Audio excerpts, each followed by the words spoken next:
well, I can't talk about this movie unless I show this clip. There's really no point in hiding it. We all know what happens to Bambi's mom in this movie, and it messed up so many kids for life. But is that the only reason to enjoy Bambi? The answer is obviously no. Not only is the art in this movie just fantastic, I mean, good God, you just feel like you're in nature throughout this entire film. But it's the first time Disney's ever done a coming-to-age story, and it does it very well. Where Disney's always been good at creating villains and threatening obstacles to go up against, they knew to keep that to a minimum in this movie. The villain is man, and you never see him. But just the mere threat of him is enough to be intimidating. Everybody talks about the mother's death, but some of these other scenes can get pretty damn intense. We'd better fly. No, don't fly. Whatever you do, don't fly. He's almost here. I can't stand it any longer.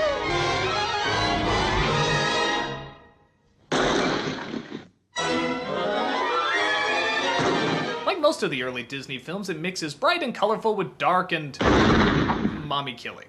But let's be honest, it's not the death of the mother that gets us, it's the fact that there was such a strong connection between her and the son. That's why it messes us up. And I also like the fact that the father is almost never around, and when he is, Bambi's almost afraid of him. Sort of a fascinating dysfunctional family that may or may not need to be, but again, that's sort of up for debate, and that's one of the reasons I do like this film so much. The answers are not clear-cut. Hell, even the questions aren't clear-cut. It's just the life of this deer. And all those typical children's cliches that you see in other kids' films, oh hell, you see in other adult films for that matter, are not here. And thank God, because you know what? This is enough. Sometimes just showing someone or something live their life is all you need.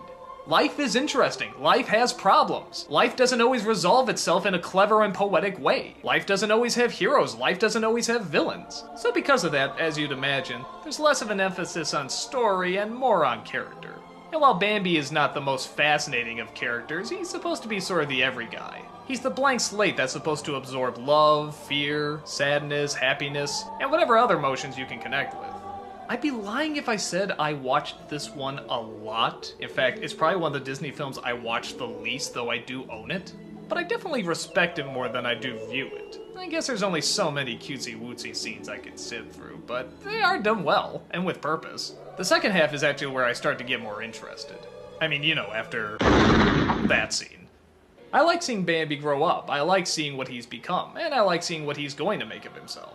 It's another one of those films where the lack of really complex characters is made up for in how much complexity they put into the backgrounds and the colors.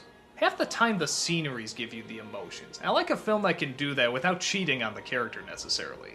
The emotions are there in the character, they're just emphasized by the surroundings. And Bambi is chock full of that. Heavy atmosphere in a heavy environment. It's easily one of Disney's finest.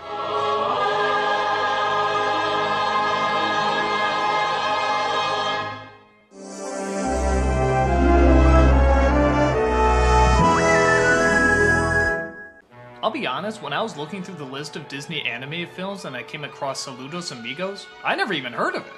I thought I knew most of the Disney hand-drawn films, but this one totally slipped my mind. And to be fair, there's kind of a good reason. It's not very long, I don't even think it's really a full-length motion picture. I think it's about 40 minutes. And on top of that, it's just sort of a weird premise. A bunch of the Disney animators decide to fly to places like Brazil and Titicaca and so forth to give them inspiration for their cartoons. And that's it. It's literally just the animators going around doing drawings and then showing you the cartoon they came up with. Does that really count as a movie? I don't know, I can see that much more as a featurette or a making of or a behind the scenes bit, but as a movie, it's not very interesting. Maybe if we got to know the animators a little more or it was shot a little better, but as is, it just sort of looks like someone's vacation videos with just cartoons thrown in. The only cool thing about it is that you do get a little bit of culture, and that's always nice. They show you what different words mean, they show you different parts of their land, so at least you are getting a little bit of an education out of it. But even the animation is just their normal cartoon animation. I love the cartoon animation, but to see an entire movie like that, well heck, not even an entire movie, 40 minutes, heck, even the 40 minutes isn't entirely animated, it seems like kind of a letdown. I don't know, I'm not sure how to judge it seeing how it's not even motion picture length, but I often see it on the list of animated Disney films, so I guess I'll include it here. And actually, this is the birthplace of that one green parrot. I think most people think he came from Three Caballeros, but nope, this is actually where he was born. I guess that's kinda neat. The only bit I remember really enjoying was when they were singing the song Brazil, and you see this paintbrush go through and actually paint Brazil. This is awesome Disney doing what awesome Disney does, taking shapes and colors and playing with it. You think you're looking at a tree, but maybe you're looking at a bird. You think it's a bunch of bananas, but with a splash of black, you're looking at toucans. Stuff like that is great, and if the rest of the film was like that, maybe I'd enjoy it more. But as is, it's pretty forgettable. It might be good to put on just as a time waster for your kids, and like I said, it does have a little bit of culture in it. But as a movie, it's not that groundbreaking. If you just want to say you've seen them all, go check it out, but aside from that, I'd say it's probably a decent one to skip.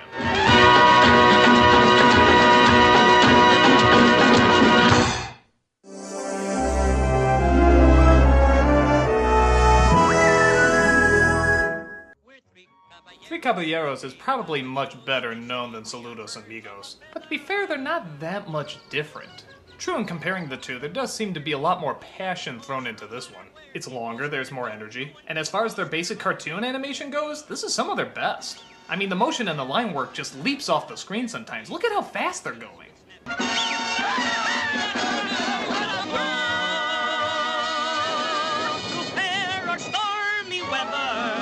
But much like Saludos Amigos, there isn't really a story. Or, well, in about as much as it's just Donald opening some presents. Yeah, that's the story. Isn't that riveting?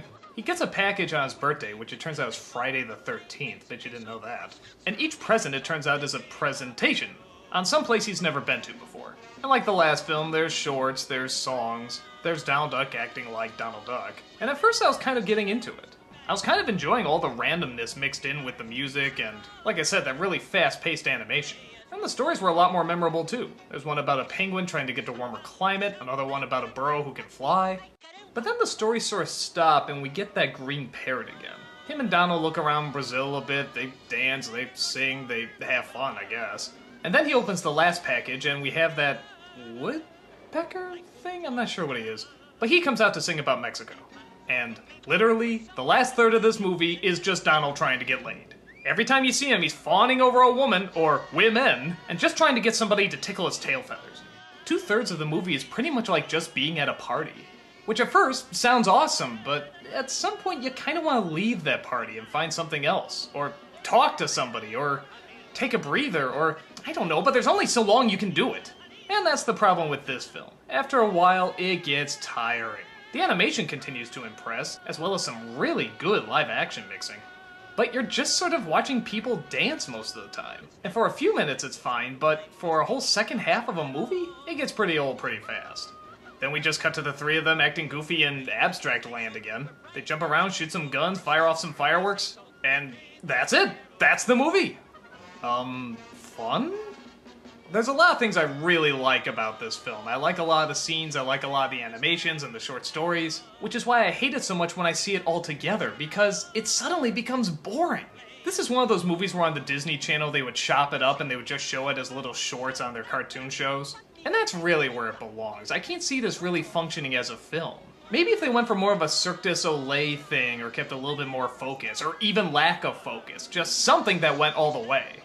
Here, it seems like they kind of want to do short stories, and now they kind of want to do it as one long party, and now they kind of want to make it educational, but now they kind of want to make it silly. The only thing that's consistently good, as I said before, is the animation, which is really stylized and fun.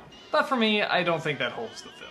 If you want to see it just for the motion and the cool drawings, I'd say maybe check it out. But even then, that's a big maybe. There's other Disney films that do animation better, and they have good story and characters to go along with it, so I'd probably just recommend those. But if you're curious enough, it does have some good moments.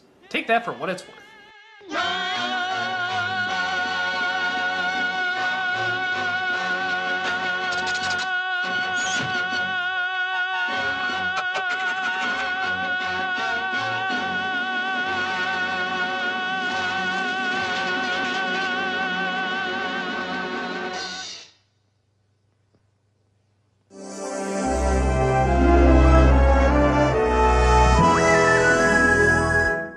It's ironic that Disney decided not to do any more of the Fantasia series because for the next couple of films, they'd be trying endlessly to try and recreate it. Make Mine Music was probably the first attempt to try and do that. It follows sort of a similar formula to what Three Caballeros was doing, just tying together a series of shorts with a certain kind of music. Although in Three Caballeros, where they had a character at least tying the stories together, though loosely, this one, they just show the shorts. Again, much like Fantasia. Except the music isn't classical music, it's more music that was popular at the time. In fact, some of it, if I understand correctly, was left over from Fantasia. The animation for Blue Bayou actually makes it into this one, which was originally supposed to be featured in a sequel to Fantasia, except instead of using the classical music, they used the song instead. Later, the original would be released on DVD, and it's a lot better. Make My Music is probably closer to what Three Caballeros was trying to be. Sort of a fun series of short stories that are very loosely tied together with one theme. In this one, you guessed it, it's music. Though some classical does make it in, for example, we do have Peter and the Wolf, though it does have a narrator as well, but it works okay. We also have a short that really seems to have nothing to do with music. Remember the cartoon Mighty Casey Up to Bat? Yeah, it's from this. It's a great story and it's hilarious, but what's it have to do with music? Is talking and rhyming really the same?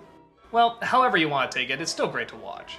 Here the short stories work a lot better. Some just create atmosphere, others tell a full narrative, and they're all pretty solid. I can't think of any part I particularly didn't like. Favorite moments include Casey, again Peter and the Wolf, but by far my favorite is the singing whale, with all the singing voices done by one person throughout the entire thing.